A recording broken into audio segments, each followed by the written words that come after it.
Dita, tu as clashé Dita sur les réseaux sociaux suite à une photo qu'elle a postée sur son compte Instagram. Je sens que ça t'énerve, mais j'aimerais que tu nous expliques pourquoi. Est-ce que tu la connaissais déjà, Dita, et qu'est-ce qui t'a mis dans cet état? D'accord. Alors, Gita, pour moi, c'était ma copine, c'était ma petite sœur. Je l'adorais, cette fille. Malgré, bon, que elle a son côté faux folle, comme tous, on s'accepte tous.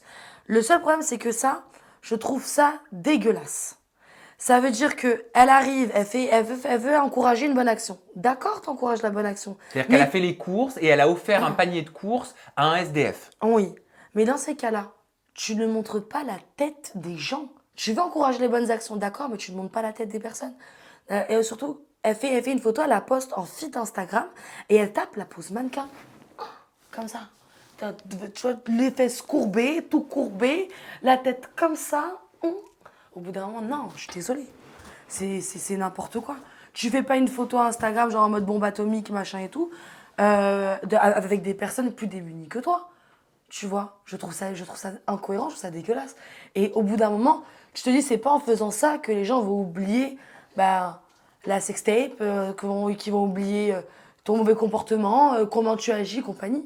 Ça ne justifie en rien.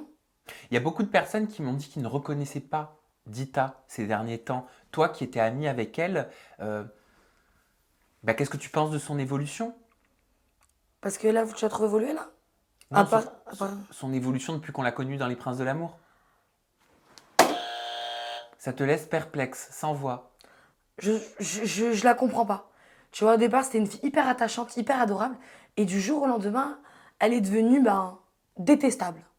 Mais pourquoi? Parce que t'es pas la première à dire ça. Moi, j'aimerais comprendre qu'est-ce qui s'est passé pour qu'elle passe de la jeune femme agréable, souriante, avec une histoire à raconter, à une jeune femme critiquée par beaucoup. C'est une attitude. C'est une attitude, ça y est, elle commence à prendre à faire des sous. On la voit à la télé. Elle se prend pour Miss Belgique de 2020 et toutes les années confondues.